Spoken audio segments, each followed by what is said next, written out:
Okay, We'll keep an eye on that. And we're hoping that folks from Town and Country will be joining here shortly as well. okay.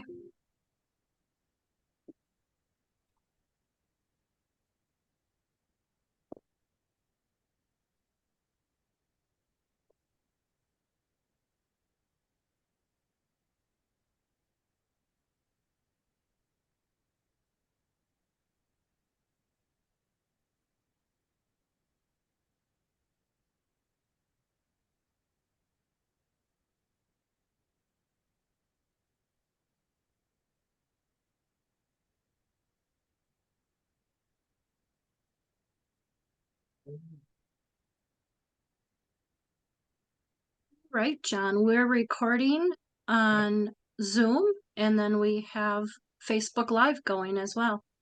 Okay, well, why don't we get started? Looks like someone's joining by phone as well. And Ulrich is joining, so why don't we get started? Okay. Welcome, everyone. This is a meeting of the Village of Sherwood Hills Plan Commission. Tonight is Tuesday, August 12th, 2025. The time is 7:01 p.m. Let's call the meeting to order. Chrissy, can you do the roll call? Yes, John Imes, Present. Kara Coburn Ferris, Here, present. Jim Etmansek, Here. Mark Letter, Here. Shabna Lutfi, Here. Tessa Martin. Here. And Craig Weinholt. Here. Hey, Craig. Okay, thanks for that, Chrissy. And item 3, just want to confirm that the meeting has been properly noticed. Yes, the meeting was properly posted. Splendid. Item 4, approval of minutes from June 10th, 2025. Hopefully you had a chance to review those in the packet. If so, I look for a motion for acceptance. Mark, I'll make that motion. thanks so much. Is there a second to Mark's motion? I'll second it. Thank you, Jim. Appreciate that. Further discussion? All those in favor, please say aye or raise your hand. Those minutes are approved. Item 5, public comments. This is an opportunity for community members to speak to the commission. No discussion or action may take place at this time. And speakers may be limited to 3 minutes. Do we have any public comment this evening?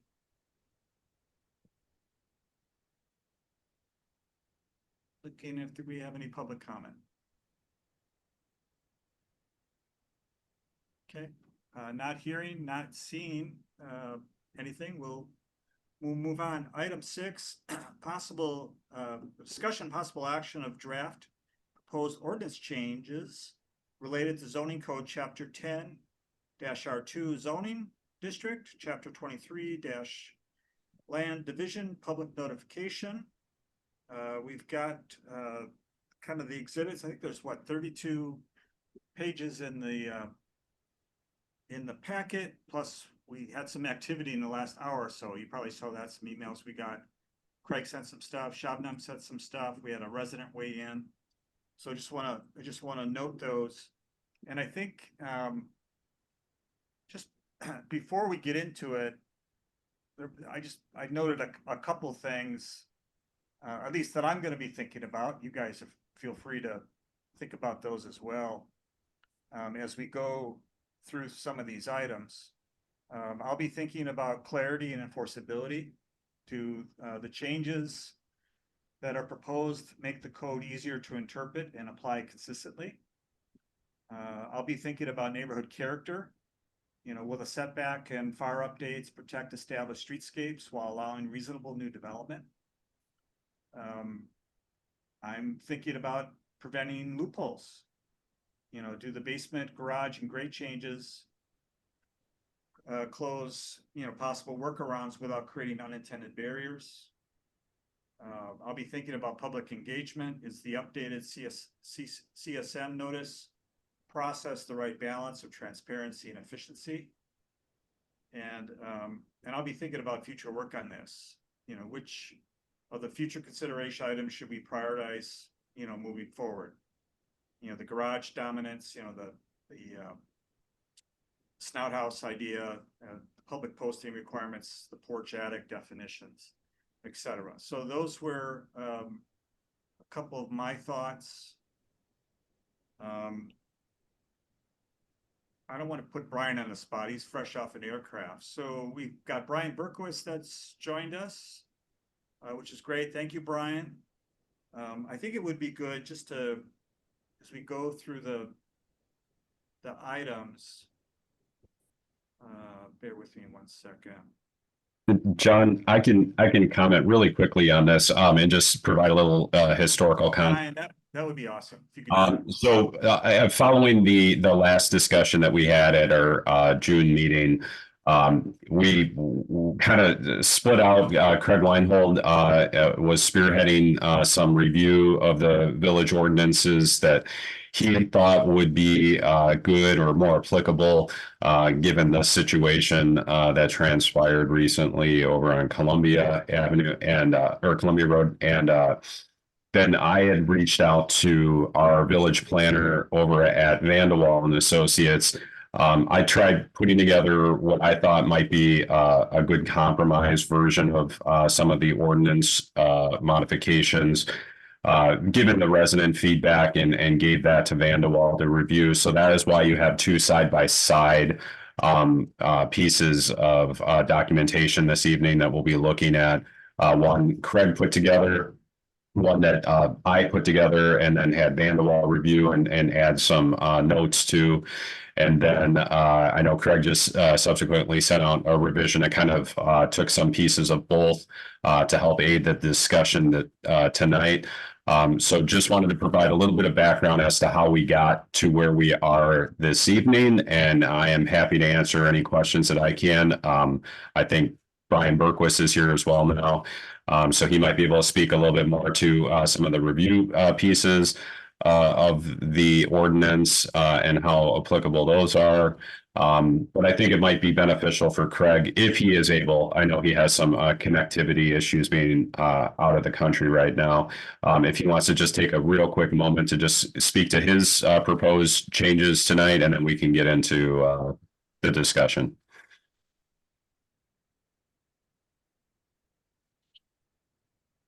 Yeah, are you hearing me Craig. okay? I hear you guys loud and clear. Good. So, We so hear you. this is good. Okay, awesome.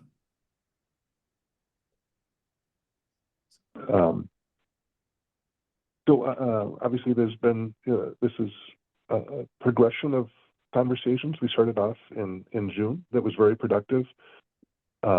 And as Brian mentioned, I've had some in-person meetings with them. We've tried to refine the language. We've included some comments from the village clerk into the proposed ordinance changes. And I feel pretty good about where they are. Vanderwall has some excellent ideas that I think we want to lead with some minor changes. And I think some of my language also stands up well for some of these. One thing to note is changes to the zoning ordinances, Chapter 10, have a very different process to go through than any other ordinance change in the village. So changes to Chapter 10 will require a public hearing. And so that's what we would be looking for tonight. We would talk about these changes and so forth. But the action item tonight would be to call for a public meeting to review those zoning ordinance changes. The changes to Chapter 23, which involve CSMs, that's a regular ordinance. And so that if we take action tonight on that, that would be to refer it to the Board of Trustees. I'll stop there. Hopefully everybody's up to speed on what these things are. I We'll say, Shabnam, I know you sent over a worksheet that you had prepared. Thank you. It does have some flaws in it, and that's kind of what we're trying to address with this language. In your examples, it seems like House A is being disadvantaged. In fact, in the current zoning code, House B is given a significant advantage by having that basement garage. Let's is it okay if we get to it when we get to it? And just, Sure. I mean, John, how do you want to go through this Yeah. list of?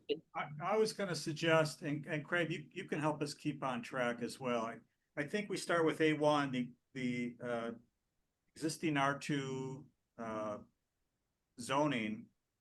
And I mean, do you wanna speak to that? I mean, is this where we can talk about notification for let me look here.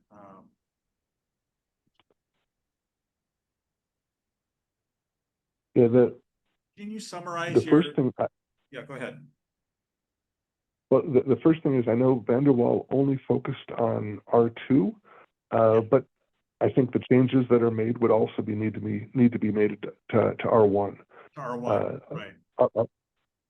So when we talk about this, even though Vanderwall is only saying R2, let's assume that the same logic would apply to R1 and R2, not to R3. R3 is very different with the lakefront properties. So your recommendation was to replace the ambiguous conformance clause with a clear rule. So the setback must be the greater of 25 feet or 75% of the average of nearby homes within 200 feet. Is that right? Yep. Yes, that was my original thought. And again, this is where I think Vanderwall, I really like the way they lay out the ordinance. Yeah. The way the ordinance is written today, it's not so much ambiguous as it's very cluttered. It's very difficult to parse. And Vanderwall, by breaking it up into multiple line items, it becomes much more clear. And so I think we want to follow that. Really, the difference between these two is Vanderwall says 5 houses that are contiguous and adjacent. I say 200 feet. That's splitting hairs. Either one is fine. Right. I also Right. say 75%.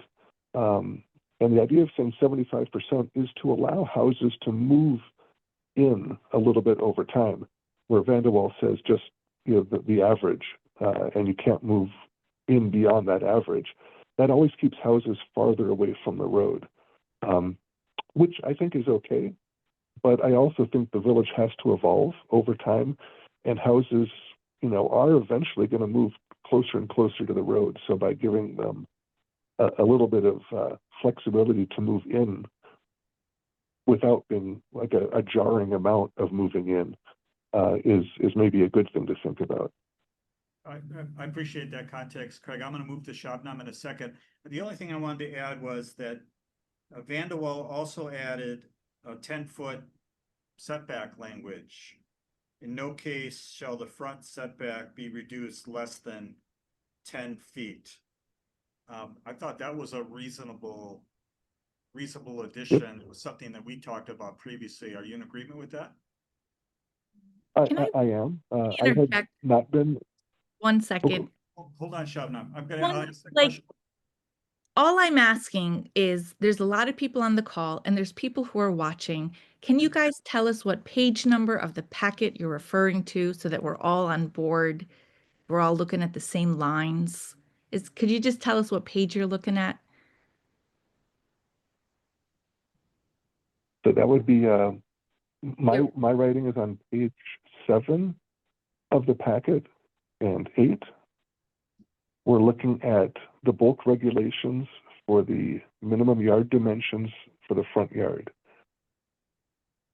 Okay, that's it. And it's repeated on page 8 for the R2 zoning. And then in the Vanderwall section is, let's see, is page 21. And the packet is a little bit of a difficult thing. I recommended people actually print it out if possible. But the Vanderwall approach is page 21 with their actual ordinance language on page 22. Right. So, back to the existing R2 zoning then, Craig, so you're fine with the 25-foot, the greater of 25 or 75% of the average within 200 feet and a 10-foot, in no case shall the front setback be reduced less than 10 feet. Do other commissioners have thoughts on that? Or Craig, was there anything else you wanted to add with respect to that? I just want to punch these out one at a time. Yeah, the way I wrote the language, I said the higher of 25 feet or 75%. So you could never have a setback of less than 25 feet with my language. We've essentially both Vanderwall and I have eliminated that 40-foot minimum buildable depth requirement and the buildable width requirements that were kind of clogging things up before. So with my language, there's no real need to set a 10-foot minimum, but I think it's fair to have that on there as, just a worst case. Maybe there's a variance approval for a smaller one. It would still be good to have that guidance in there. So that's why I like the Vanderwall language. Okay. All right. Further thoughts on the Vanderwall language regarding the first item, the R2?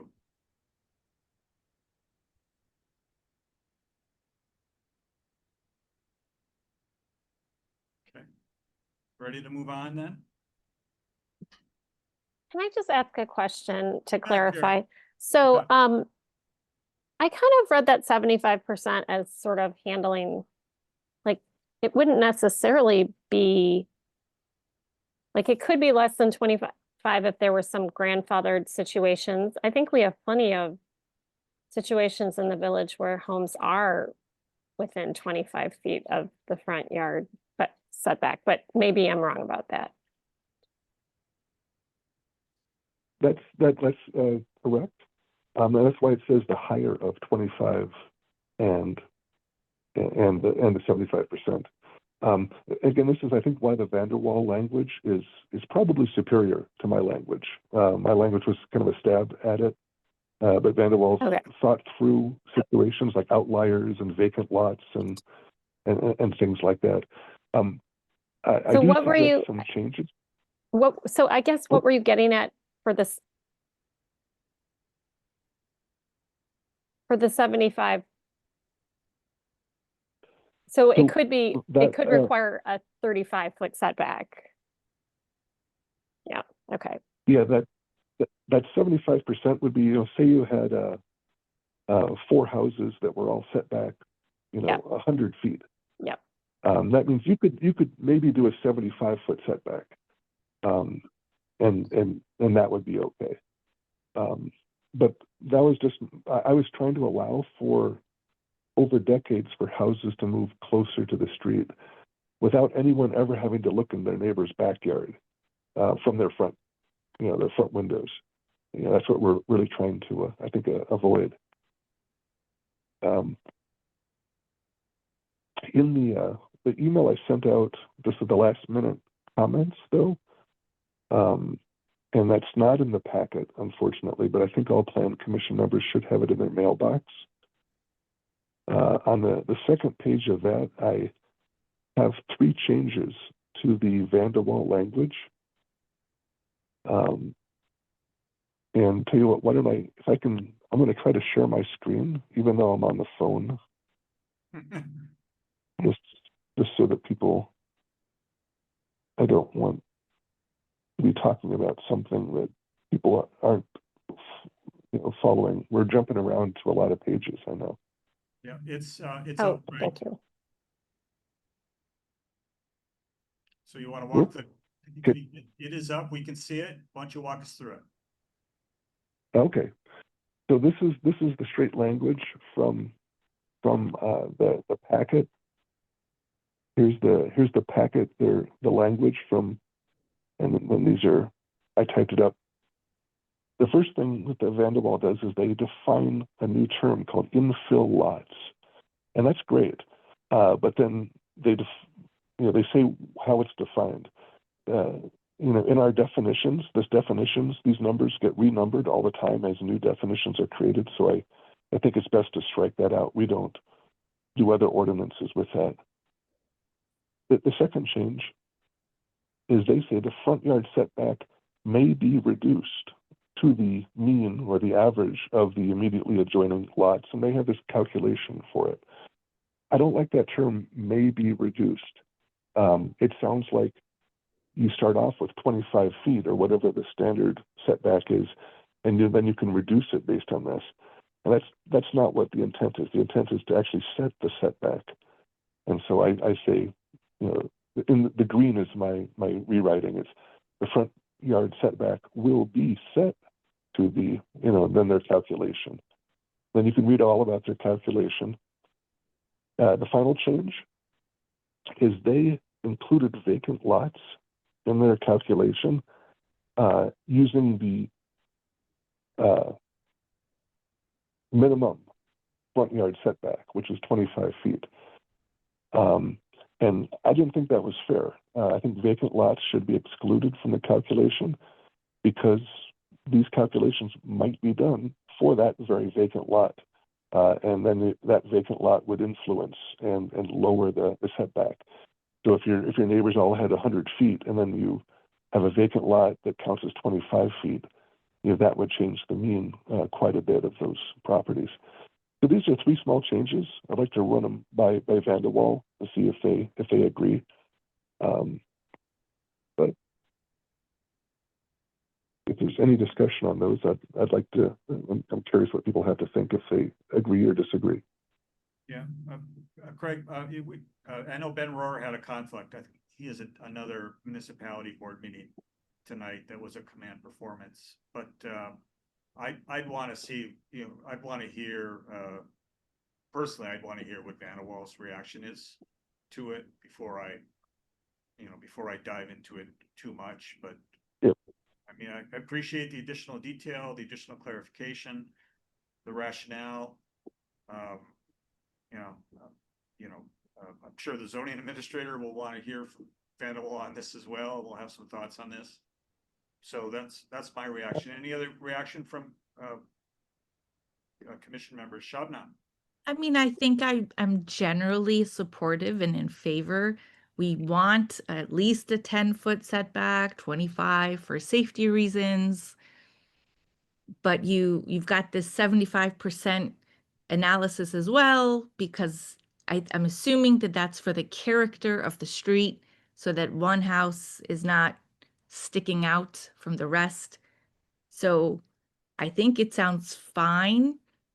I don't know if, we'll see how the public reacts to it. There might be times where I think the only thing I'm struggling with is like the greater of the two, because that might not always be applicable. There might be times where 25 is great, and there might be times where 75 is better for the character. But by forcing the greater of, you're forcing a certain outcome, and that might not be the outcome you want for that street.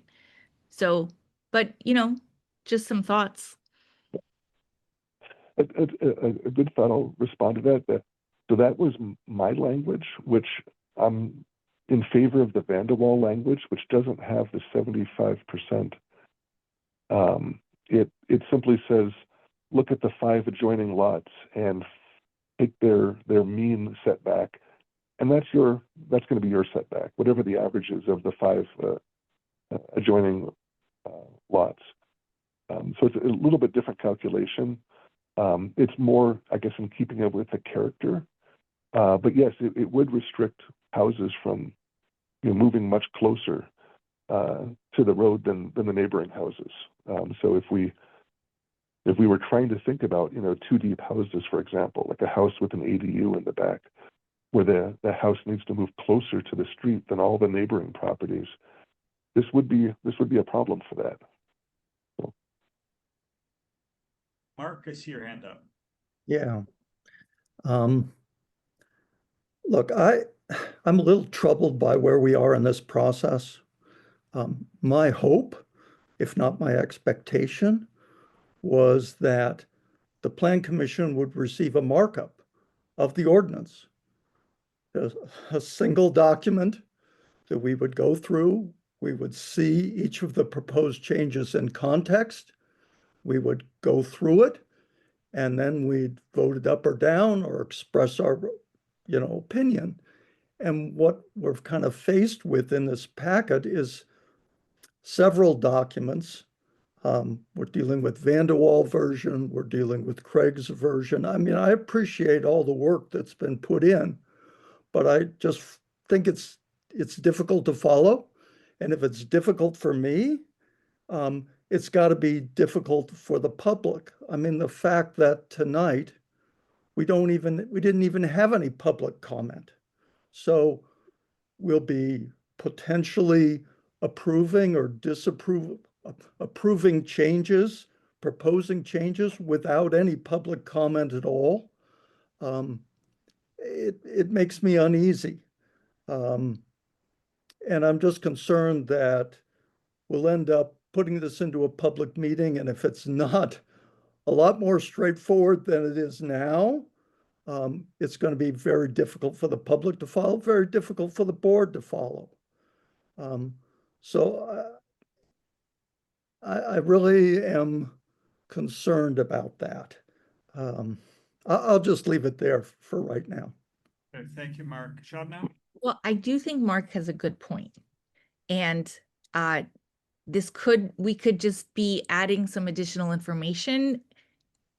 So one thing I would want to see before a public hearing is how this plays out in Garden Homes versus some of the larger lots, because it's both districts that are having the language changed, correct? So Mark, you make a good point. We do need to clean it up a little bit, but this is an opportunity to add feedback.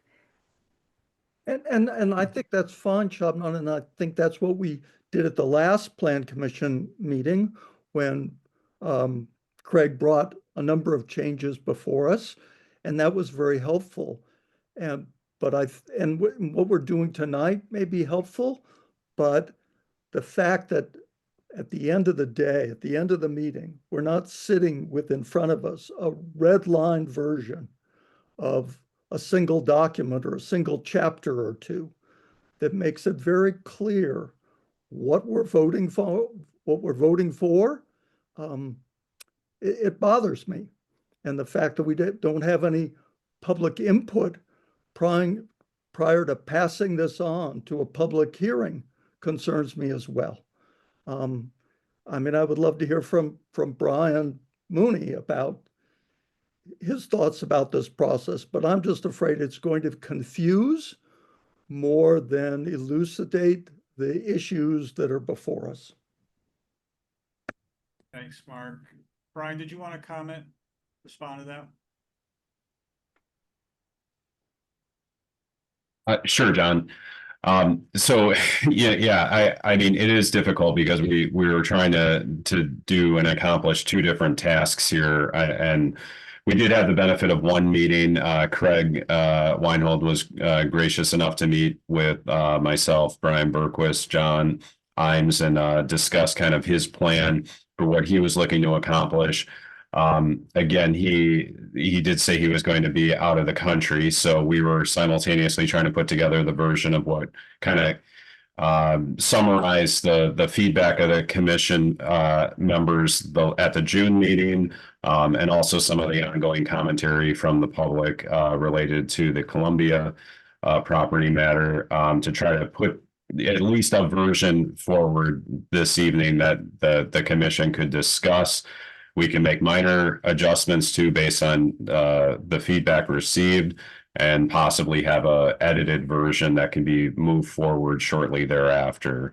But yeah, without the participation of the commission in this process, it's kind of a game of trying to figure out and pull together the thoughts and reading the minds of everyone to put something to paper that we think is in the best effort and vision of what we're trying to accomplish. Brian, is it fair to say If I- that we're gonna be able to collect everything we discussed today and we can communicate that to Vanderwall and ask them to mark it up?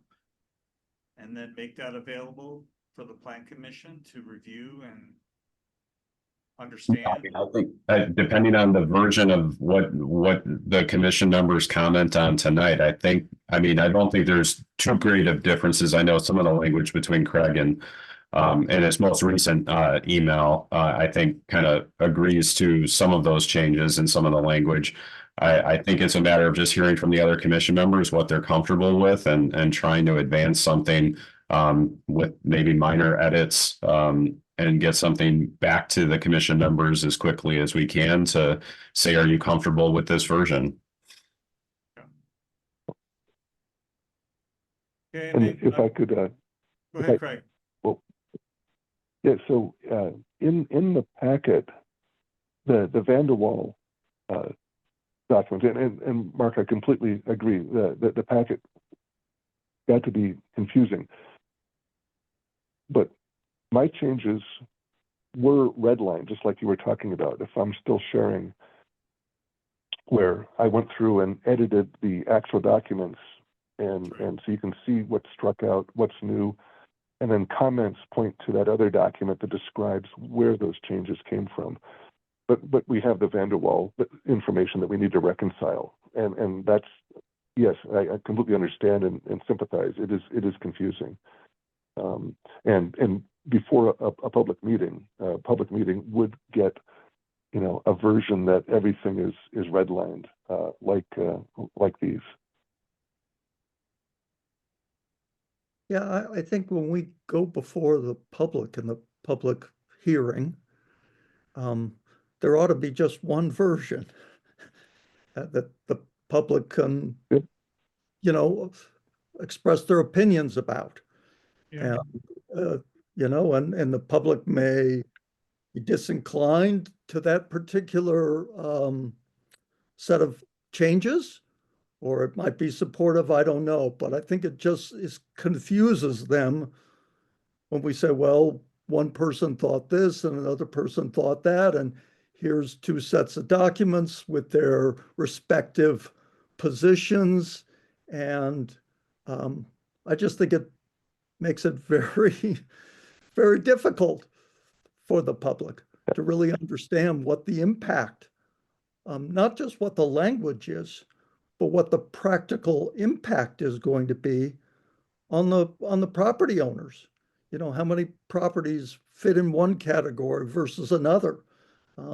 Concerned that property owners may not even realize that their rights are being limited, or perhaps their rights are being expanded, but they may not be able to figure that out from what we're looking at tonight.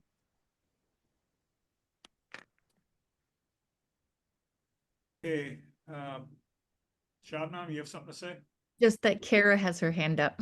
Oh, sorry. Hey, Kara. Thanks. Hey, so I guess I think we're not at the point of having one red line. That's what we're talking about today. Is this is an opportunity for everyone to weigh in substantively on kind of how they feel about these different proposals. And so I guess I wouldn't want to jump the gun and say that we as a commission are ready to present one single document. I think these are discussion points. And so I guess I just would like to kind of I hope we can continue to kind of have a substantive discussion and get through some of these. And I think if there aren't a lot of comments, part of it is because the spirit of, Craig's edits or the Vanderwall, in a lot of ways, they're kind of pretty similar. And it's like, I don't object necessarily to one method of calculating something that accomplishes not having one house out in front of the others when there's an infill lot. I think if nobody's objecting to that concept, then it sounds like we can kind of maybe move forward with the next substantive concern and then maybe circle back. I don't think we're ready for one version. I think we need to have these discussions. Thanks, Kara. That's helpful. I mean, I really viewed tonight, as much as I want to move forward and stuff, it's a reconciliation. It's a reconciliation on Craig's great work. What the way that Vanderwall has weighed in, the way that Brian Berquist has weighed in, and then it's up to staff to kind of reconcile those and put them in front of the commission. And it's my job, quite frankly, as well, to make sure that that's ready to go, so that the public knows and you know what you're voting on going forward. Craig, looks like you're still doing some things on the shared screen. Do you want to move on, or is there anything else we need to say about the existing R2 zoning district and setbacks? Yeah, no, I was just showing that, this is kind of that reconciliation, comparing the two proposals, what the language is. But I agree. I think we can move on beyond the front setback. I think we're, again, the Vanderwall language is pretty good, and I think with a few revisions, that's what we would probably want to present to the public. Okay. And Brian, you're comfortable with that approach, finding a way to reconcile these? All right, I'll give the commission one last kick at the can here. Is there anything else you want to say about front setback? Shabnam? If there's a way, and maybe Brian, you already know this, is there any shape or form or way for us to know where this original language came from? Like, it doesn't really make sense, but it must have had a purpose and they were trying to do something. And I don't want to lose that necessarily. I don't know if there's a way to know that. You don't have to answer now, but at a future time, we could just try to look in the records. That's all. Yeah, I might be the wrong Brian to answer this one. I don't have that historical context. I was not made aware of the particular situation that kind of led us to this piece of our ordinance being written this way. Maybe Brian Berquist knows a little bit better. I'm sorry to put Brian on the spot here, but I did not find the answer to that question.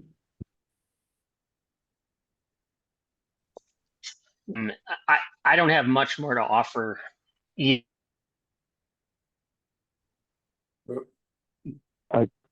From my historical reading, our zoning, the entire zoning chapter 10 was completely rewritten in 1989. And there have been some changes since then, like the floor area ratio that we'll get to next. But I think a lot of this language is the original stuff from 1989. Mark, did you have your hand up? Yeah, I just wanted to confirm something here. So Chapter 10 changes would go through the process of a public hearing, and from a public hearing directly up to the board. So the Plan Commission would not get another bite at the apple with respect to something that's forwarded to a public hearing. That is to say, Chapter 10, that would be our final word on the subject. Is that right? We'd have to check on that, Mark. My recollection when it comes to like the comp plan, if the board made changes, then it would have to go to the Plan Commission. That's my recollection.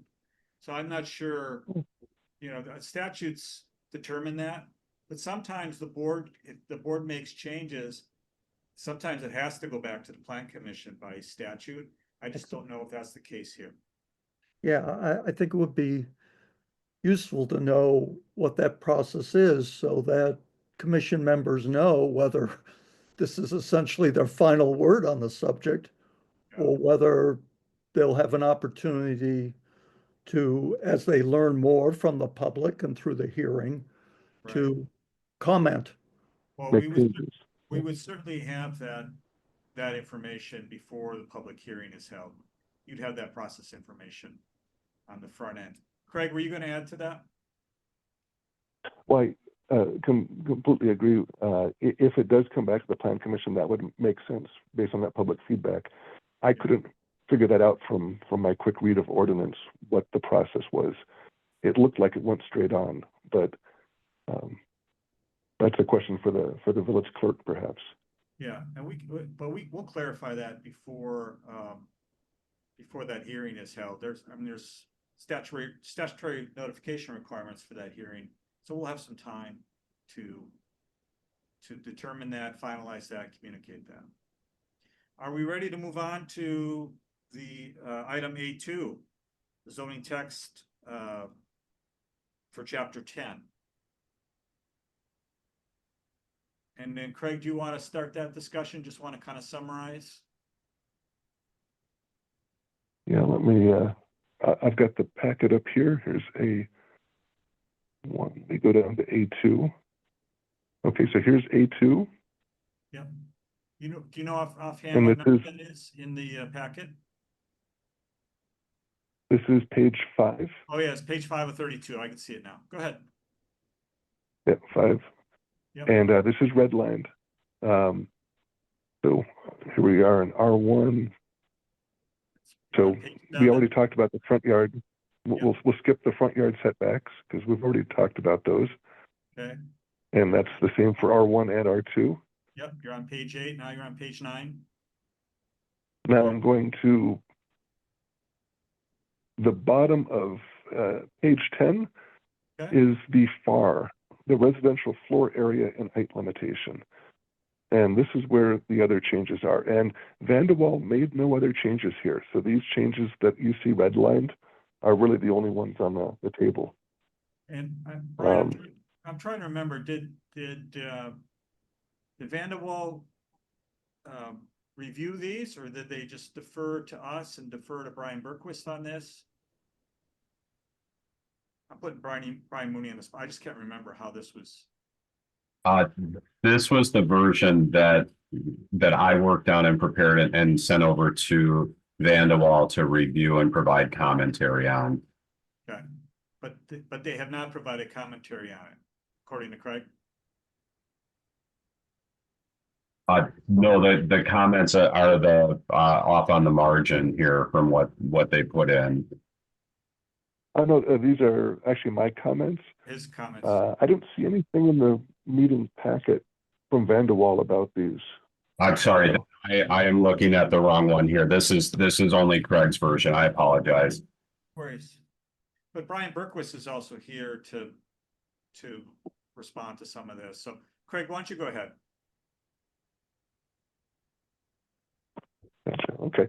Well, there's another part of the packet that all these comments are more fully explained, and this goes back to the June meeting when we spent a lot of time going through the rationale for these changes. Right. But the basement and garage calculations we talk about today, there's a basement garage loophole, and in general, there's a basement loophole that people have been taking advantage of by partially covering basements in order so they don't count. So Brian Berquist has reviewed this language for describing a basement and basically changing the definition of how we calculate the floor area of a basement. And it's rather than fully exposed, which is what the old language used to be, or completely exposed is what the old language was. Now we say it's the amount of the basement where the wall's vertical midpoint is above either the natural grade or the final grade of the property at that spot. So this is a measurement that can be done with the normal schematic plan of the property showing the grades. You can figure out how much of the basement perimeter is above halfway and how much is not. And if it's above halfway, then it counts. If it's not, then it doesn't count. So we still get a number like 50% or 20% or something out of it. So it's compatible with the way the village engineer works today. It's just a more accurate way of computing the basement. Okay, And thanks. then the second piece, Go ahead. since these two are connected, Yeah, the second piece is the garage. And the question was basement garages, which today are interpreted as allowing a property to go negative. So that, again, it's kind of math heavy. I don't want to get into it too much, but basically, like in Shabnam's example, if the garage was in the basement, that would allow the upstairs to, grow from 2,000 square feet to, maybe 2,300 square feet or something. So in this one, we just want to clarify that the 500 square feet of garage space that everyone's given for free, that doesn't count towards the FAR, that has to be subtracted from the horizontal area that it's in before making any other adjustments to that horizontal area. And the only adjustment right now to the horizontal area is this basement perimeter up here that we have. But, maybe there might be some future ordinance that comes along that has other credits. Maybe you get a credit for this or a credit for that or something. There might be some other credits. This language was designed to say, you take the 500 square feet off before you do any of those credits. It's just trying to enforce the right mathematical logic so that we don't have, in this case, basement garages going negative. So. Thanks for that, Craig. Brian, did you want to react to that a little bit and the language that's proposed? I mean, is that straightforward for you, or is it make your job more difficult going forward? If you could just comment. Sure. It certainly, it's really a policy call. And both Craig and Shabnan have called out. It really depends on the village's desires, on how you want those. Do you want to encourage garages and basements where the grade allows, or do you not? And that's if not, then this language. If otherwise, then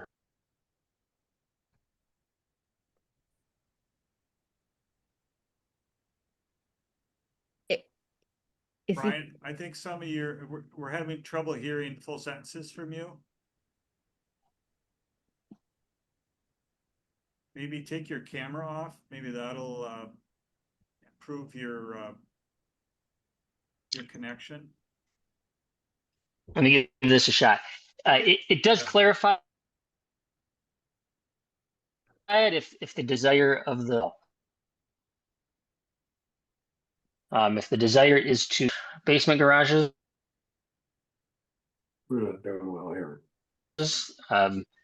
discourage, then it would be a different one.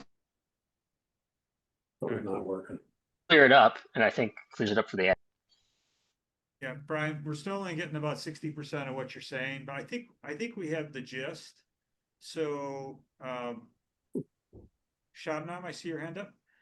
Yeah, I sent out an email earlier, and I'm happy to share a screen. I don't necessarily have to. The way I read the garage issue is that it is an incentive or an advantage to certain homeowners and a disadvantage to others. Oh, here we go. Perfect. So house A has, 1,000 square foot on floor 1 and 1,000 square foot on floor 2. And so does house B. Now house A has a horizontal garage and house B has a basement garage. So the FAR calculation right now for both of these houses would be 1,000 plus 1,000, 2,000, and then minus the 400, because you get a credit for that. Each house has 2,000. I mean, 1,600. The blue is not my math, but Craig can discuss that. And under the proposed changes, we're just taking away the allowance for house B. So house A has an advantage. If you have a basement garage, even though your garage is taking up half your basement, I don't see how there is a loophole. You're gonna have less square footage, like you're than the alternative. Can I explain this, Lou? Yeah, Craig, please. No, so for house A, in your calculation, it would actually be 1,000 plus 1,000 plus 400 minus the 400 credit you get. So then it ends up with 2,000 square feet. So that's what the FAR for that one would be. Whereas house B, you have 1,000 plus 1,000, and then the basement is like, okay, well, how much of the basement is exposed? If we just assume that the basement is also 1,000 square feet and 15% of it is exposed, then the total of the basement and garage would count as minus 250. I don't think So that that point that's would be how Brian Burquest calculates the garage. A garage is a garage. There's no percentage of garages where it's 10% on below grade. So I mean, I think you just get the square footage. Yeah, I mean, it actually is right now. I mean, the basement as a whole is a percentage based on how much is exposed, and then you get the 500 square foot credit for the garage. And what happens is, say your basement is only exposed, like in this case, it's 1,000 square foot basement, 15% exposed. That means the basement only counts for 150 square feet. And then you get the 400 square foot basement for free, or I'd say the garage for free. So the current calculation takes 150 minus 400, and you get negative 250. Would it be okay? Can we just do apples to apples and forget the 15% exposure? Can we just have a apples to apples comparison? Like, we don't know about house A, what their garage size is, just basics without percentages. I wish we could. I wish we could, but the problem is the basements have that percentage. It's those two bits of language. It's this basement floor area calculation combined with the 500 square feet of garage space. It's when you combine those two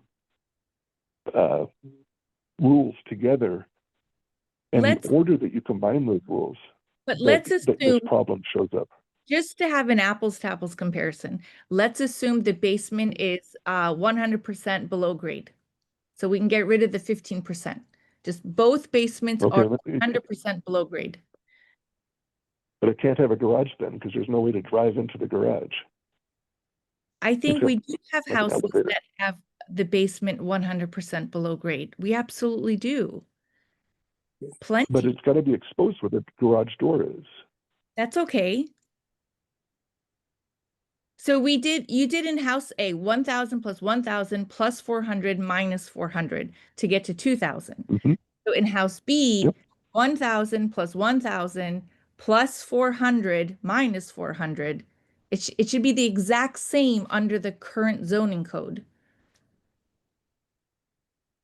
Well, but again, the basement has a garage door, and in order to drive into it, it counts as fully exposed. So that's where, like, that 15% exposure, that came from the example house that So I sent out a couple months ago. The problem is one wall being exposed doesn't, under the current rules, mean that the basement has to count. It's when there's more than one wall exposed. One exposed wall, the garage door, doesn't trigger including the basement. It's when there's more than one exterior basement wall. And so that's in the struck out language here, Shabnam, I got to commend you. You were the only, when I sent that exercise out, you're the only one that caught that grammatical problem here, where this says completely exposed. Legally, I think you're completely right, but the village has been interpreting this as kind of a poorly worded phrase for a while. And again, if Brian Burquist is audio is working, he can comment on it. But going back, That's correct. A couple of decades, Yeah. it's been, if there's any exposure. Yeah, That is correct. It's Sean, you're correct. Mary Tepper's comments are correct. Craig's comments are correct. That's what the code reads. The Plan Commission had advised many years ago that their intention was that we would interpret that as any exposure, because they were concerned that what does one exterior wall mean? Is it a portion of a wall, just one wall, 1 inch of another wall? So that they have been reviewed as though exposure is exposure and not a wall counting exercise. So you all are correct, but the way they have been reviewed. So it would be great, and the Plan Commission declined to really change any of the ordinance back then, but it would be good to clear that up, if whatever the intention is, if it should be a full wall or no walls. yes, and I get No matter that. what. I totally understand that we as commissioners, we need to figure out how do we want to treat basement floor area in general. But I think tying that into the garage space is disadvantaging certain people for no reason. I know that everybody keeps talking about this negative, but you could also just redo the spreadsheet and say floor 1, floor 2, and have a line for garage and not have the line for the garage in the line for the basement, which everybody is like, negative loophole. Oh my gosh, it's just rewriting the spreadsheet and adding floor 1 and floor 2 before crediting the garage wherever it is. But I've asked if we can just give that as policy guidance to Brian Burquist for the future, that exact thing. But I think it also needs to be spelled out in ordinance, because I believe the people who wrote the language that stands today intended it to behave just like you described, Shabnam. But it's not being. It's being. All I'm saying is that to not allow somebody who has a garage in their basement to have a deduction, and everybody else can have a credit, but you can't, is penalizing them, and they're at a disadvantage. I just don't see how we're not harming certain homeowners. So I guess I don't follow. They're still getting the full credit. They still have the first 500 square feet of garage space does not count, even if it's in the basement.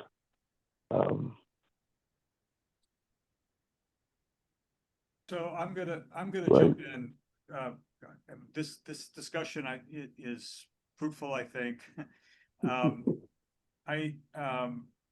I wanted to ask Brian, since he has to run these numbers, he has to run the spreadsheet, and I can be a minimalist on this stuff. So, Brian, can you speak to any potential unintended consequences?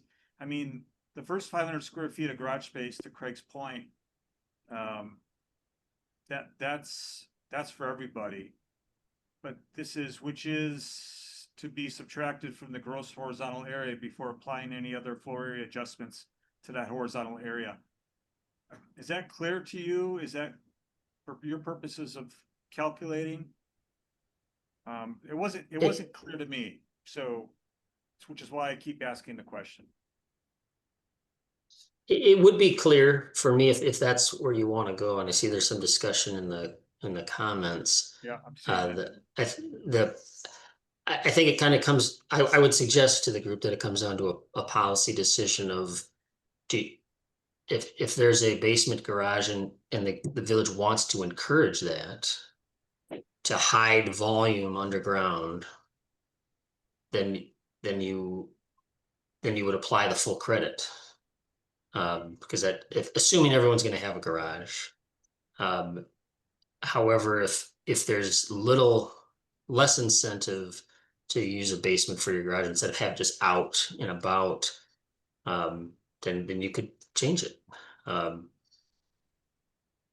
So that's, I would tend to agree with Shabnan, is that the arithmetic of subtracting the 500 square foot of garage allowance is currently shown with the basement, because it goes wherever the garage is, just to make the spreadsheet what it is. But if we instead subtracted 500 at the very end of the exercise, there wouldn't be a negative basement as much as you would. Do you want to apply the full 500 square feet to every house, or do you want certain homes to get a little less credit on that? Is where it comes down to.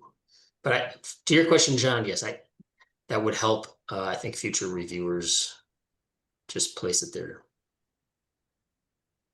Okay. Shabna?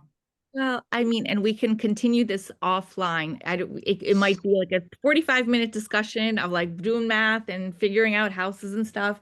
But what I am not understanding is how there's a loophole that if you have a basement, if you have your garage in your basement, that means you have a bigger house upstairs. I don't see that.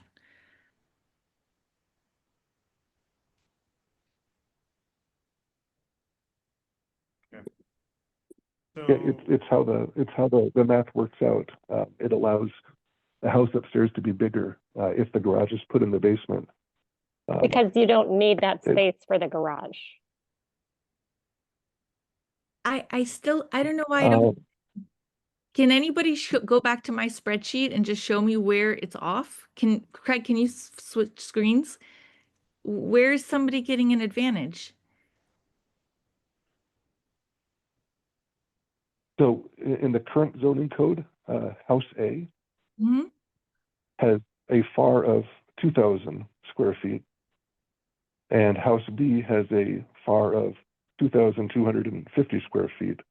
Again, assuming 15% exposure by the current spreadsheet calculation. Well, why don't you add a So 15? House B, You can't, what's the number if you get rid of the 15% exposure? Because House A has a 15% exposure. That changes everything.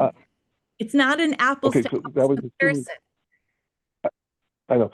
So we can do that. So House A, my assumption is that its basement was fully underground, but say House A had a 15% exposure, then that would count for 150. So then we would add a 150 here, and then that would be 2150. So that's what the FAR would come out. So House B would have a 100 square foot advantage by having put the garage in the basement. No. With the basement thing.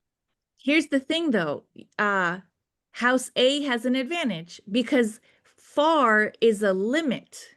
So House B, you just hit your limit. House A did not hit their limit. House A can have an addition and put an addition in their backyard. Let's just say the maximum is 2250. You can have a 100-foot addition built, whereas House B, you're out. You don't get anything extra. House A again has the advantage. You have the lower FAR. But hang on, I might have done this math wrong. Let me Craig, think. I'm going to have to interject because I think we're getting sidetracked here on some of these calculations. And we've got members of the public that want to weigh in, and I want to keep it. I want to keep it on the commission right now. Brian, can you land this plane in terms of there we go. What's being proposed and your reaction to it, and what would you like the commission to do to help land this plane so that you know what you need to do going forward?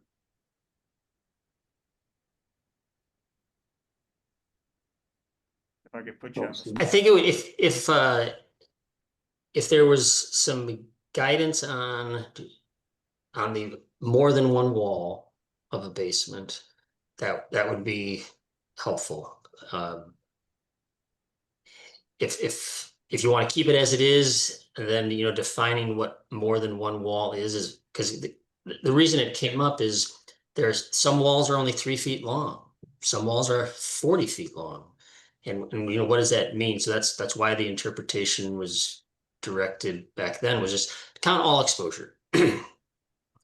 So if, I guess on that first one, if the desire would be to indeed count all exposure, that cleans it up, because that is the practice that has been occurring, is just exposure, which does include an exposed garage door. That counts as exposure.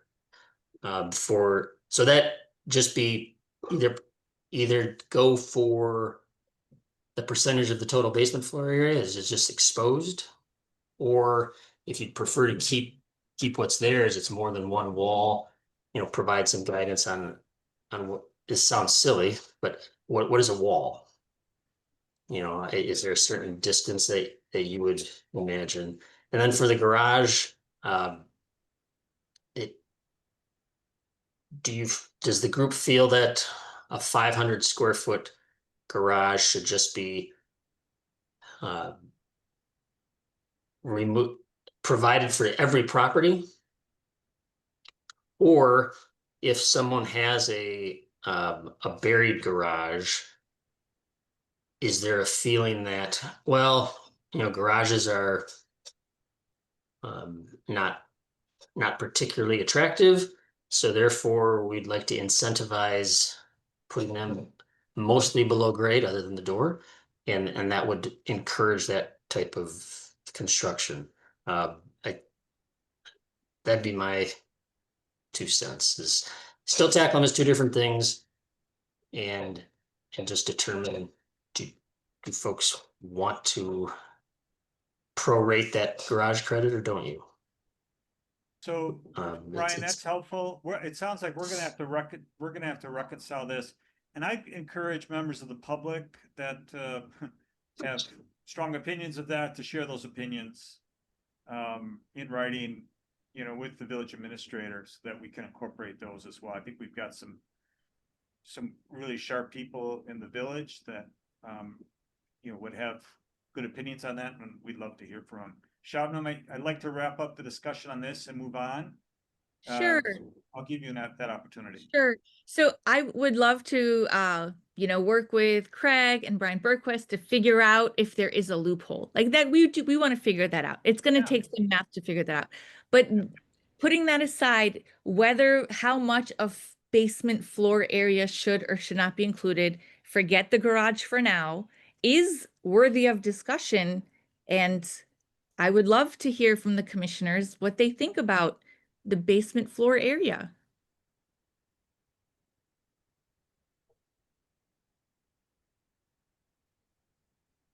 Okay. All right, any other comments before we move forward? Okay, we're gonna find a way to reconcile this to everyone's satisfaction. Craig, can we move on then? Was there anything else with respect to this chapter 10? Floor area ratio calculations? Yep, I'll scroll down to the next change. Yep. That has to do with maximum height. And this actually was hinted at in the previous one. All of the ordinances today talk about natural grade, and the height restrictions are based on natural grade, which is the topography as it stands, you know, before the house is built. And those ordinances were written. This diagram is very beautiful. It shows exactly, you know, thinking about a house along Lake Mendota Drive that kind of steps down and away from the street, and how the natural grade and the height of the building are related. What we've noticed, there's a recent building permit where the height of the roof is legal for the natural grade, but the ground around the building has been excavated down 3 or 4 or 5 feet. So in the end, if you are standing on the street and looking at the building, its roof height appears to be 5 feet out of compliance because the natural grade has been obliterated by excavation. So this language here, again, Brian Berquist and I were kind of talking a little bit about this. we say the lower of natural grade or the final grade, and trying to reconcile that. That was also in that basement calculation, the lower of natural or final grade. And we might have to define final grade a little bit, like either as a definition in the ordinance. But the whole idea is that whatever the ground level should be or ends up being is the lower of that is what height should be measured against. So I have to ask the question then, the note I made was, so could you have a situation where it's based on the natural grade, the building's built, they did some excavation, and then they'd be in non-conformance with the maximum height requirement after the fact of building? Is that a possibility? That's I think a possibility. I don't know. That's maybe a question for Brian Bergquist. Well, yeah, I guess we'll form that as a question, Brian. Is that a possibility? Yeah, what we've always described it to potential applicants or applicants is that the village doesn't want someone to purchase a dome of property. I know it doesn't exist, but let's say that the property's got a 50-foot dome of earth. We don't want that person to buy it, remove the dome, and still build a 70-foot tall house and say, well, no, it's only 20 feet high compared to natural grade before it built. So that's how we've been measuring and reviewing maximum height, but this proposed change would clear that up, adding in that lowest lower of phrase and then the lowest final grade. That would codify how we've been measuring them. So we would agree that cleans things up. Okay, so Craig's proposal does clean this up from your perspective. That is correct. It would eliminate the ability for somebody to do that dome example, Okay. which is impractical, but on a small scale is possible. Okay. All right. But can I just ask a question? Isn't the Sure. dome example already precluded because this says natural grade?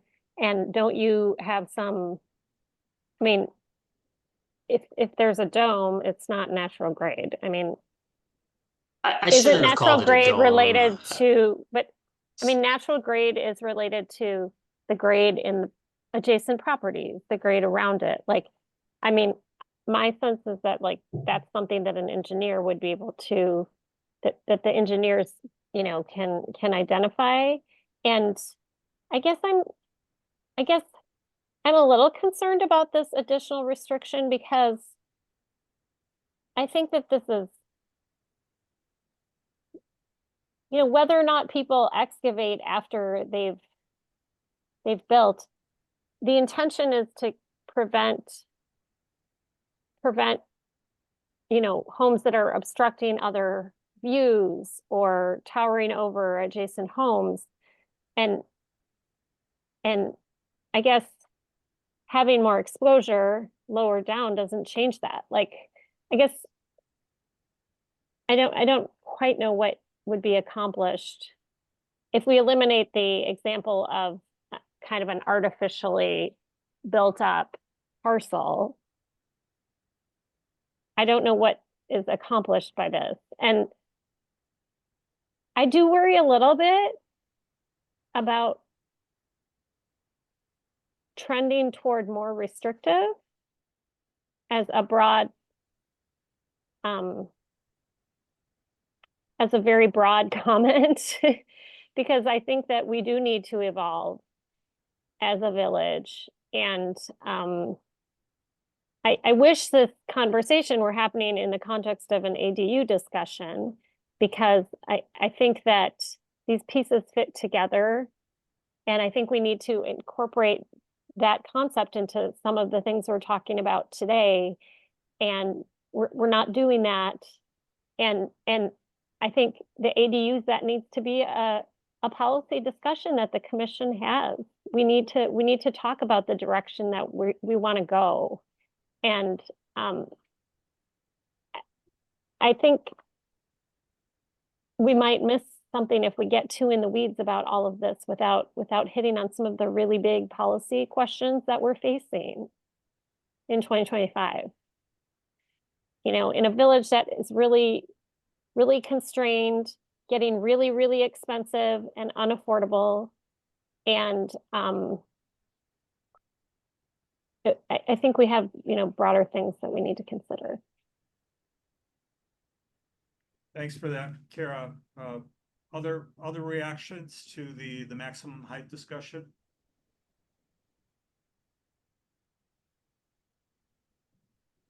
I will say that you're absolutely right, Kara, about the height related to, you know, buildings nearby.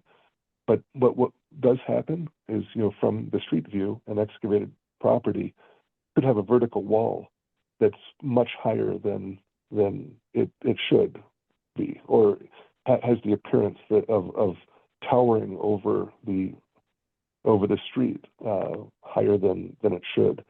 I don't because of understand what you're excavation. saying. How does it tower over when the additional wall is lower? If it's no higher, it's not obstructing it. It's not creating any more of a shadow. It's not obstructing any more of a view. I understand that you have like an aesthetic feeling about it, Craig, but like, I don't understand functionally in terms of So, you know, beyond I'm going aesthetic. to switch. Yeah, I'm going to jump ahead in this document in the packet to my comments, which I think are down here. I'll go back in just a moment. Apologize. Here we go. So these are the comments. Page 24, 25 in the packet, Yep. So page 26 26, okay. is the height limits and grade. So the current ordinance overlooks excavation below natural grade, particularly on upward slopes. And the real concern, houses built on steeper lots previously were not seen as suitable for building. And there is one where you know, the roof is proper for the natural grade, but 4 to 5 feet too high for the final grade. And if the house would be built, and if you would look at it from the street, it would tower over the street. I mean, it's definitely an aesthetic thing, because the whole house has been sort of excavated down from natural grade. Is it higher than the houses around it? It's not. That probably not, because there aren't. The next house over is much higher on a hill. But just because the next house over is higher on a hill doesn't mean that you could build a house, you know, 10 feet higher than the normal height restriction. So, this is definitely a newer thing, but it did emerge as a concern that with excavation and these hilly lots that people are building on, they can build taller houses than they normally would be able to. I guess I can't help but ask if that's not a good thing. If they want more light and they are willing to do that underground, isn't that what's wrong with that? Have we decided as a body that is a bad direction to go?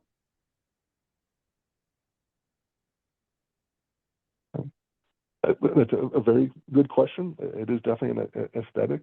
It's if you are walking along a house, you know, and you walk past the front of it, how tall does it rise out of the ground? And I think that's kind of why we have. Here, I'm going to go back to page where we are. Here we go. Maximum height Yeah, page was 12. added on page 12. Yep. So this was added when the floor area ratio was added. This whole section about maximum height was defined, 32 feet for a gable roof. A shed roof is, 28 feet. These numbers were decided long ago, and I don't. I mean, if we want to change these numbers, that's one thing. If we want to allow higher houses, but I think this came from a point of Lake Mendota Drive having some very, very tall houses. And Lake Mendota Drive, like in this picture, kind of slopes away from the road. But now we're confronted with kind of the opposite, where imagine the road is over on the left of this picture, and you excavate this dirt out. You build the house as shown in this picture, but you excavate the dirt out so that the back section ends up looking like it's 50 feet high or 40 feet high. Is that something we want to allow? I don't know. My thinking is that no, the height restriction is there for a reason, and it's currently What is able that? to be I mean, evaded. what is the reason? I think the reason is shadow and obstruction of views and those sorts of things. I don't think the reason is to limit.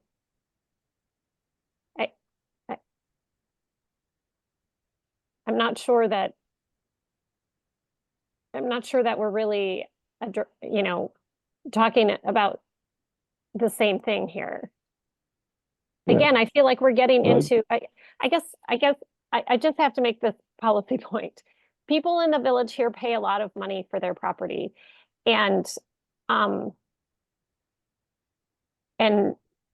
to a certain extent, they should be able to have some choices with how they use their property. And if I want to have a teeny house and a lot full of trees, then I should be able to do that. And if I and of course it's within reason there, but I see us being more restrictive, and I know that the subtext of all of this is this awful thing that happened on Sweetbriar, but I don't see how any of this addresses that, because that was just a blatant loophole that we can close pretty quickly, I think. But these sorts of nitpicky increasing restrictions don't seem to address those sorts of problems. Yeah, this, and the reason for this lower of final grade, and using the term final grade is directly from the building permit issued on one of those lots. That's where this really came to notice that this was a problem. But you're right. It also is a little bit nitpicky. So perhaps we can set this aside from either further discussion or we can move along. But I think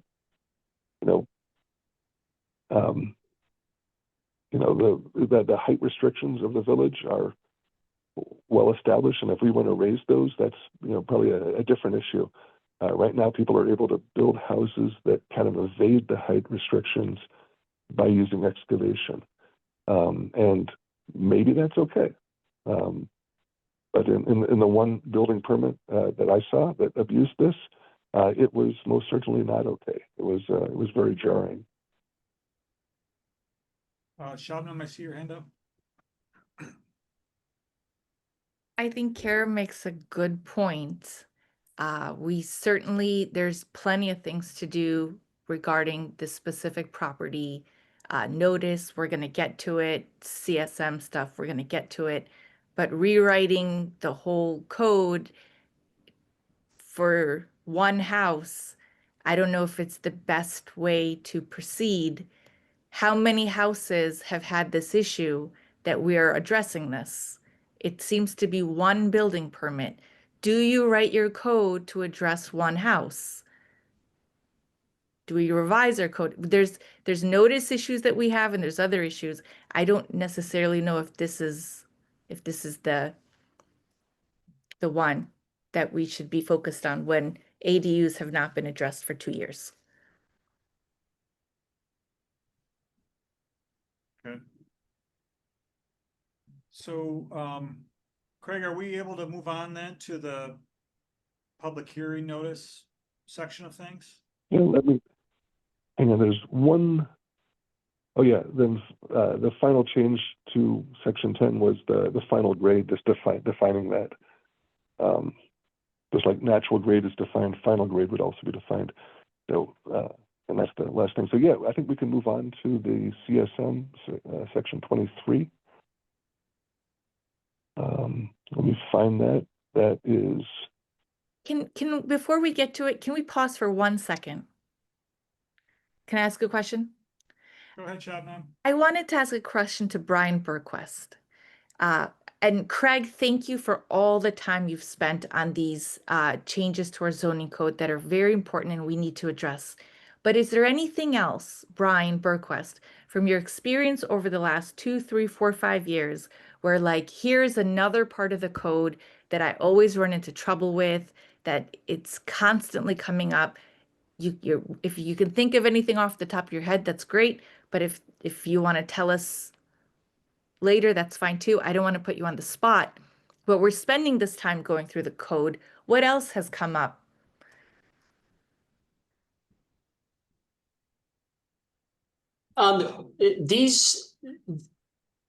We've been living with the code as it was for, quite some time. So it wasn't, a real friction creator. But these items were identified certainly as part of the recent reviews over on Columbia. There are a couple other things that come up, not very regularly. So no, I don't see anything else. And admittedly, some of these changes are not. We don't run into them every year. It was just kind of the top 4 or 5 things that we've seen. So to answer your question, no, I don't have anything additional. Thank you. All right, Craig, why don't we talk about the CSM notification, the whole issue with may, with shall. Vanderwall weighed in on that. You've weighed in on that. We've talked about some deadlines, 5 days, 21 days. And I think the clerk weighed in on that as well. So do you want to talk about that for a minute? I see you're on page 18. Yeah. Okay. So this is page 18, and so this is my redlined version, and Vanderwall and I are very, very similar, and the village clerk also. Most of this language comes from the village clerk, and here, let's scroll up. This is the certified survey map, use of a certified survey map. Point C. So if you're applying for a land division, first of all, you shall file an acceptable electronic reproduction. Our law still says 20 printed reproductions. The idea that 20 would be given out to the Plan Commission and other people and so forth. So updating this for electronic reproductions, that's something that Vanderwall and I both agree on. And then the question about how soon before the Plan Commission can these CSM applications take place? The law today says 5 days. The village clerk had suggested 21 days because down below we're going to make another change, but that's kind of what's in question a little bit. What's the biggest change is this D, and I think this would have saved us all a lot of headache this year if it had been already changed. Right now, the Plan Commission may schedule a public hearing. Well, back in January, when we heard about the CSM, we didn't know that, and nobody spoke up to say, hey, let's schedule a public hearing. Changing the law to say, shall schedule a public hearing on any proposed land division consolidation that results in new conforming lots before taking action. So new conforming lots is kind of important. Vanderwall didn't have that language in there, but my understanding is that we have CSMs for small border changes, you know, issues with between two adjacent lots or between the village right of way and a lot. We have CSMs for other reasons, and we don't want public hearings for those.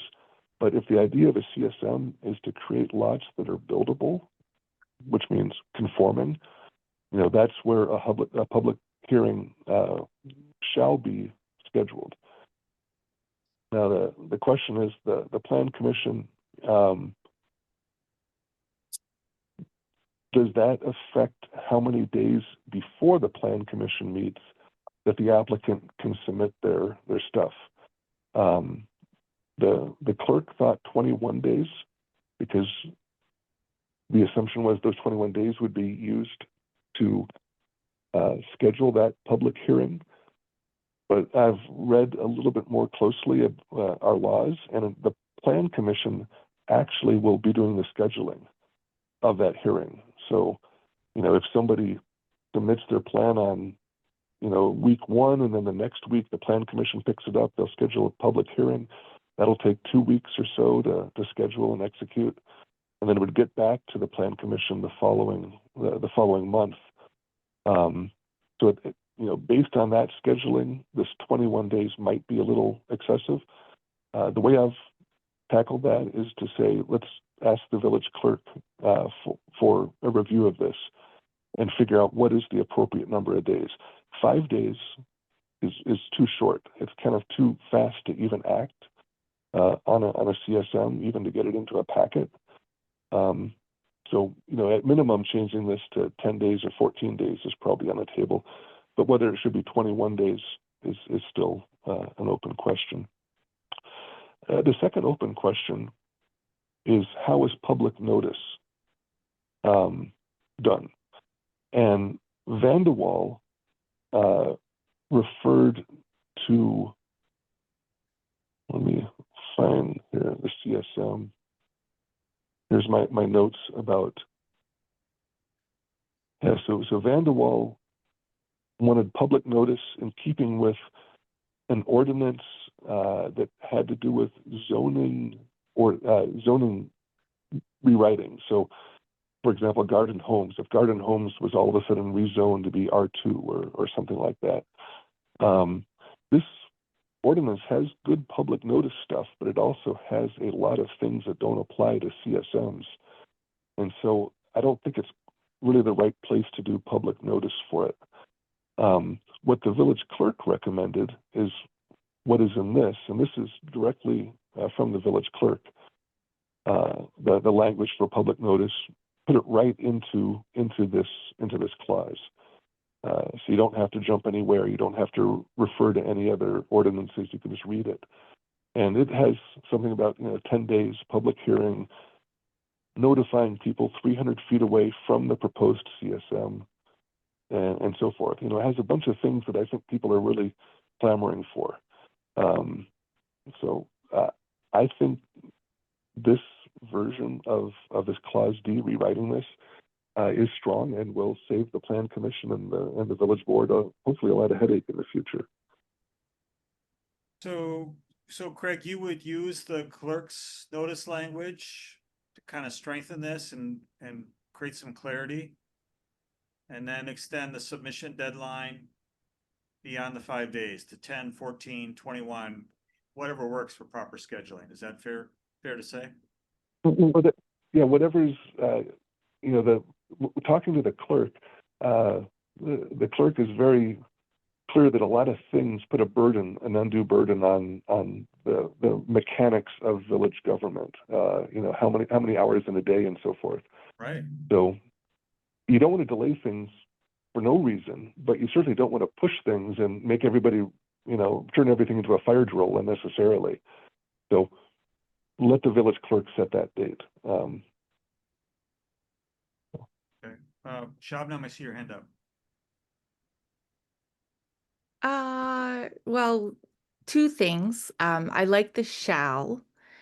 but I think that you lose the plan commission may schedule a public hearing for other lots, and they may want to do that. So not losing that by changing it to shall and limiting it to new conforming lots. And then as far as the public notice goes, I just think that open meeting laws are a little bit outdated, and that this wouldn't, in my opinion, necessarily be sufficient to have public notice in physical locations. I would have preferred it to say on the village website, email, Nixle, something electronic. And it doesn't necessarily say, like, the village clerk shall send notice to the individuals who live within 300 square feet, but like, what is that notice? What kind of notice? And maybe specifying it a little bit more. Notice is incredibly important to residents, whether it's this lot or other things going, they want to be notified. And I think I would make notice stronger by sending it through Nixle or other means. Greg, did you want to react to that? I think that the clerk weighed in, there's some statutory requirements there too, are there not? Yeah, chapter Yeah, so 985 has Right. electronic notice requirements. Right. So back in June, when I first brought forward a number of things, part of that was to update our notices with ordinance. And in speaking to the clerk, right now we have a policy to post things on the website. We have a policy to use systems like Nixle.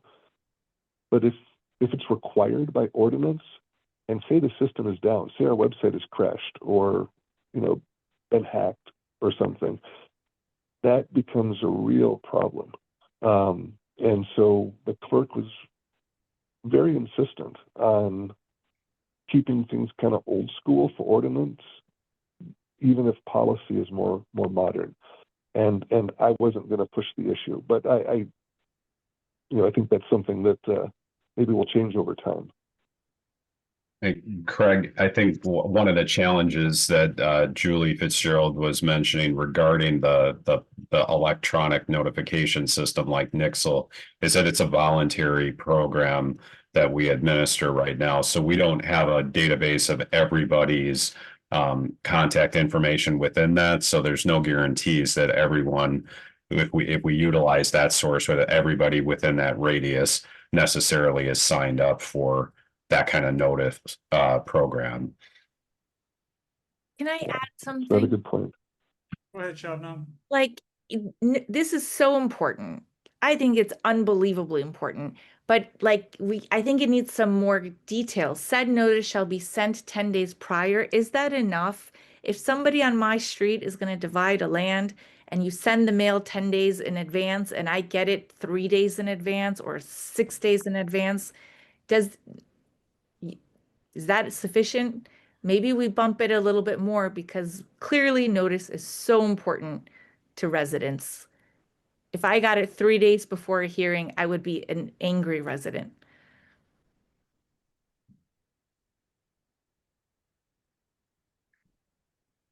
Thoughts on I that? think we can ask the village clerk about that. I would love to see more time too. But this was, I think, standard for some other types of announcements. I wanted to add too, although I sent the language pertaining to this section of the ordinance to be modified over to Vanderwall for review and commentary.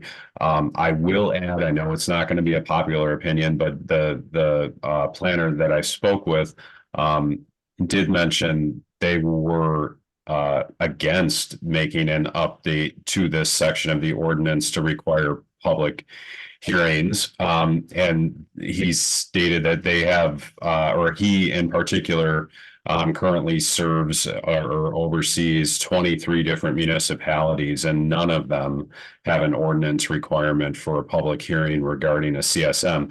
And I think in short, and again, 100% we can do this differently. I'm just trying to add this background and context. He did say that one of the reasons that he speculates that most communities don't is the fact that when people receive notice, if the lots are conforming to the village ordinances, they are supposed to be approved. Just because someone comes out and says, I don't like this, is not a legal reason to deny it if it complies with ordinance. I'm just bringing that up for people's sake. It's not saying that's my opinion. I agree with this or not, but I wanted to share that context so everyone had that for background reference. Thanks, Brian. Yeah, I think the clerk made that point in her memo as well. On page 32, 31 or 32. I'll skip down to that. Yeah.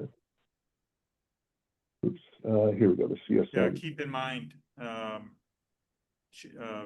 Julie says public hearings require significantly more prep time, cost, publishing and postage, and legal implications than noticing a regular meeting. Resident feedback is accepted and recorded, but approvals of CSM are not arbitrary, even if people don't like what is being proposed, unless they can prove that the resulting CSM would cause them harm in some way. State law requires that any CSM meeting or ordinance requirements must be approved. All right, anything else on the public hearing notice? Anything else you want to speak to, Craig, before we move on? Let me jump back to that. What page was that on? Can we not lose the one part where the plan commission may hold a hearing for other lots? I think that was a good point, Shadman. That language would have to be finessed. And I definitely made a note on it. I'm sorry, Brian Mooney made a note on it. And if you want to even send me an email with that would be helpful. We can make sure that that gets addressed straight up. Okay. John? Craig, where are we at now? We're on page 19. Yeah, page 19, and I think that's it. Yeah, let me check my last minute notes.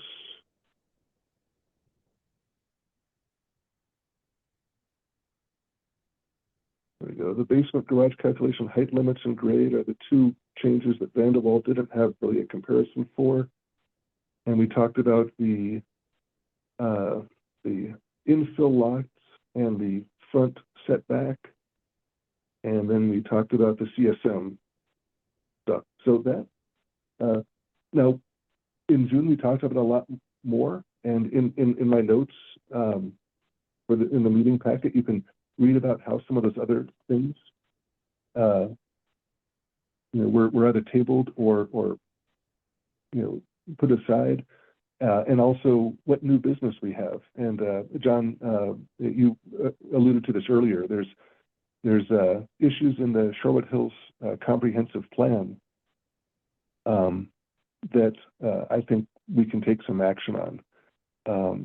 I think a big one is this front setback issue. If the front setbacks are updated, it will allow smaller houses to be built in the village, and that's a good thing. It'll allow more creativity in housing design, and I think that's a good thing.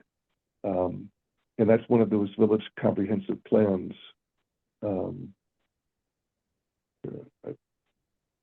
have the comprehensive. Here we go. Yeah. I would recommend people go and read through our comprehensive plan. These are the action items for the plan commission, and you can read 1, 4, and 9 are kind of fall on our shoulders. One of them was about garages.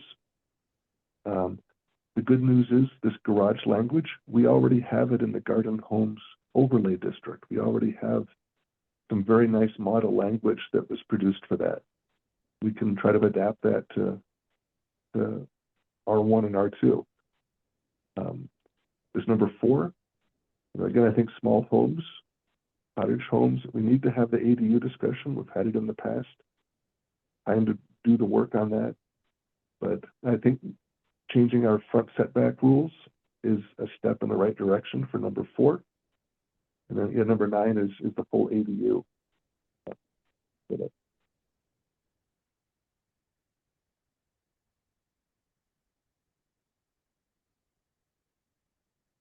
So was Craig, was there anything else you wanted to speak to with respect to the proposed changes? Well, I'm these issues have been known about, at least some of them have been known about since 2009. Some of the more recent ones have been known about since last December.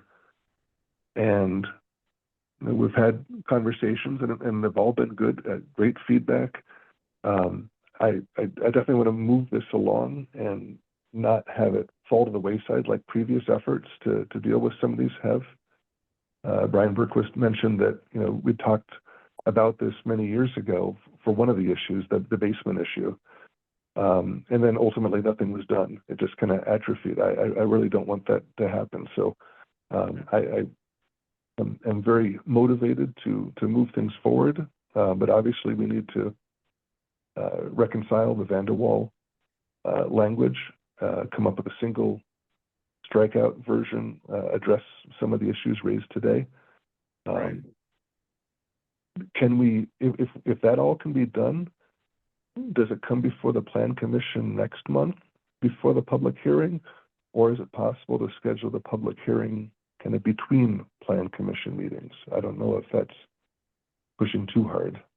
There's notification requirements on that, so that's something that we could look at. I think the most important thing, and Brian Mooney, you can chime in as well.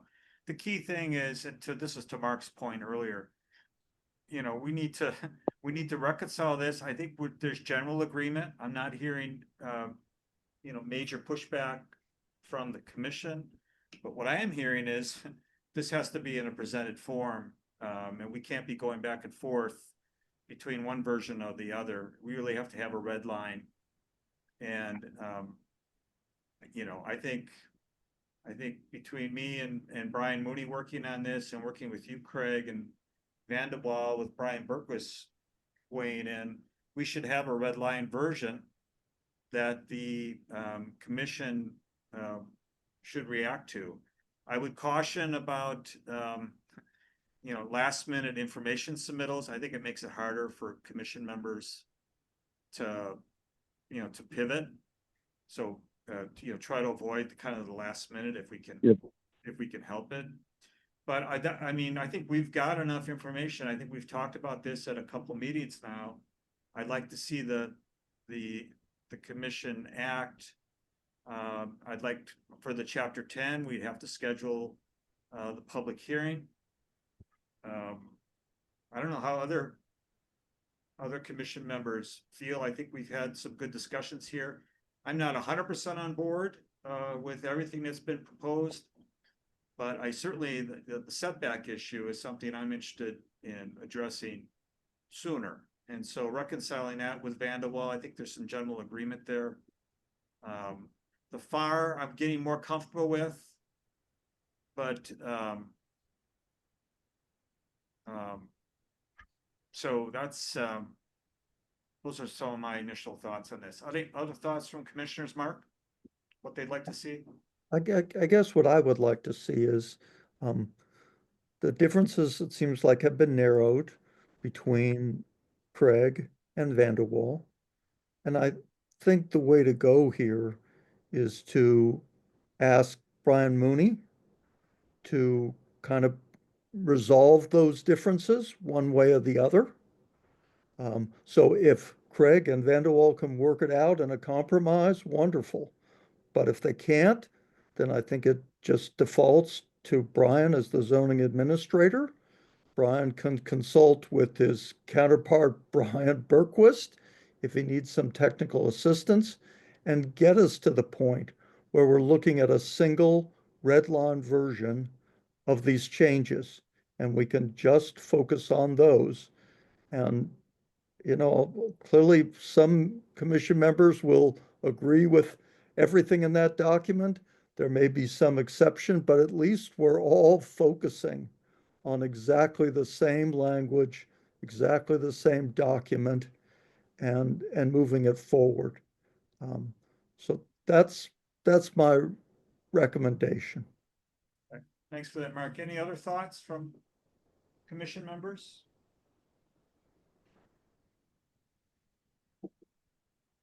And Brian? I'm happy to use Craig's version as the starting point. If there aren't any commission objections this evening, get that over to Vanderwall to take a look at. We can get this back to everybody with Vanderwall's feedback and allow the time to have it be reviewed in advance of the next plan commission meeting. But assuming it didn't sound like there was much objection tonight to the version that Craig put forward, so I'll talk with Brian Berquist as well, and then we'll get that off to Vanderwall for review. If you could also get it to Julie for the public notice language and the CSM submission deadline. Yeah, Julie will have a chance to see that for sure. Mark, you had your hand up again? Yeah, I think there were some concerns expressed about some of what Craig put forward, particularly with regard to the height limitations. So I just want to point that out. And the other thing is, I think one of our guiding principles has to be simplicity, understandability. I mean, I would take clear rules over perfect rules. I would take rules that we can quickly implement over rules that are going to be controversial and will delay the whole process. I mean, I think this process started out with some very specific concerns, like with respect to the carve out for the 40-foot minimum. And now it's kind of morphed into a larger document, longer discussion, which puts off the benefit of making changes to things that for which there's a wide consensus that something ought to be done. So I would just ask everybody to kind of bear that in mind as we move forward, and simpler calculations, calculations that can be easily understood, I prefer over perfect calculations, which may take us a long time to agree upon. Okay, thanks for that, Mark. Shabna? I would love, like, moving forward, right? Lessons learned, that if CSM were to come before the board or the plan commission in the future, that we would have additional information on how it meets the zoning requirements besides it does. So whatever checklist or spreadsheet is being used, if it could be provided in an application, a copy, it would be nice. We're just relying on words, and we should do a little bit more due diligence ourselves. Thanks for that, Shabna. Mary, I see Mary Tepper, resident, has a document on garage FAR. Mary, if I could ask you to send that to Brian Mooney, he'll make that available to all the commission members as part of our discussion. Other thoughts as we wrap up this meeting? Other comments from commissioners? Are we ready to move on? Craig, anything else? Great that you could join us. And the amount of work that you put into this has been impressive and very helpful. Thank you for everybody's time tonight. This has been a long slog, but I'm really happy with the level of engagement and the questions and the concerns. They're exactly what the Plan Commission should be talking about, and feels very nice to have substantive discussions about these issues. Okay. Well, we're going to work hard as a staff to reconcile this, to make sure that the commissioners have something formal to react to, and that we can schedule the public hearing, particularly for the Chapter 10. So let's move on to future agenda items. I know ADUs have been mentioned. I'm interested in moving forward on that. I spent some time in Seattle for a conference in July, they have an impressive, ADU model ordinance and model ADUs that are, so I'll make that link available at some point, for the commissioners, if we get into that discussion again. There's some other things listed there as well. Are there any other future agenda items that, committee members would like to raise?